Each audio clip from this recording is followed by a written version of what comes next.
जय मिथिला। हम नंदलाल झा स्वागत करै छी अहाँ सब गोटाके हम अपन पेज अपन यूट्यूब चैनल पर। तो देखै जइयो मिथिलावासी सब, हम एहि अथीमे एखन टेक्नोलॉजीके दुनियामे सब गोटा जे छै से ब्रूश कोलगेट एहि सबके यूज करऽ लगलखिन हैं आ दाँतमनि सब पर जे छै से कनिको मतलब ध्याने नहि। बहुत गोटा छथिन जे एखनो दाँतमनि समूथ होइ छथिन, ओ बहुत नीक बात छै। और बहुत गोटा छथिन जे कोलगेट जिनका अवेलेबल नहीं छनि, ओहि जगह पर वो चीज़ उपलब्ध नहीं छै, तो कहाँ से हेतै। वही चीज़ के हम देखाबऽ जा रहल छी जे कोन चीज़ के दाँतमनि सबसे बढ़िया होइ छै।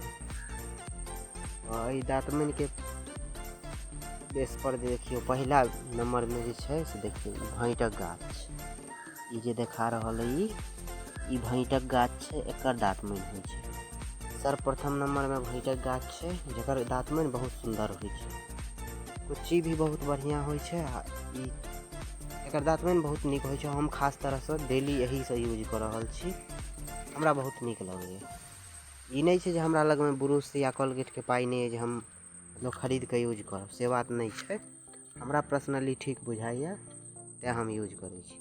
दोसर नंबर पर एकटा और दाँतमनि छै जे भी मिथिला में बहुत प्रसिद्ध छै।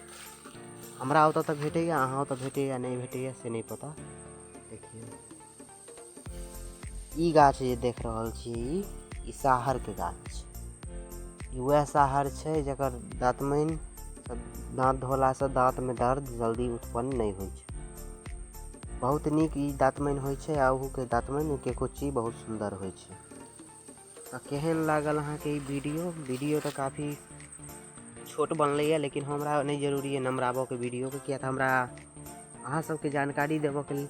और हाँ, एहि चैनल पर एहि पेज पर अहाँके सब दिन एही तरह वीडियो भेटैत रहत, एहि दुआरे कि हम चाहै छी जे मिथिला के किछु प्रसिद्ध चीज अहाँके रूबरू कराबी, जे चीज मतलब छै तो एखनो अवेलेबल, लेकिन बहुत जगह पर नहीं छै। जकर मतलब के वजह से जे छै से अहाँ सब ओहि चीज़ के बारे में मतलब कनी मनी रहितो भी जान नहीं पबै छी ओहि चीज़ के बारे में। ताहि दुआरे हमर चैनल के माध्यम से अहाँ सब गोटा के किछु जानकारी भेटत आ किछु छूटि जायत, ओहो बारे में अहाँ कहब जे हम ओहि के बारे में हम वीडियो बनाएब आ ओहि चैनल पर अहाँ के नाम लऽ कऽ बताएब जे ई गोटा हमरा ई जानकारी देला है आ कहला है जे अपना चैनल पर एकरा अथी करल है, रिव्यू करल है ओहि चीज़ के।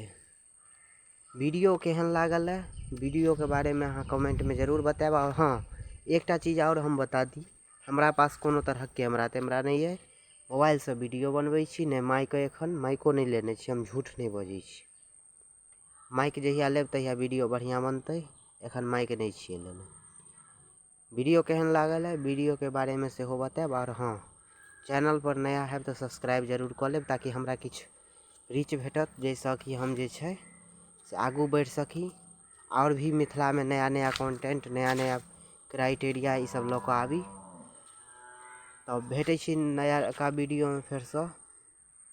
जय मिथिला, जय मैथिली।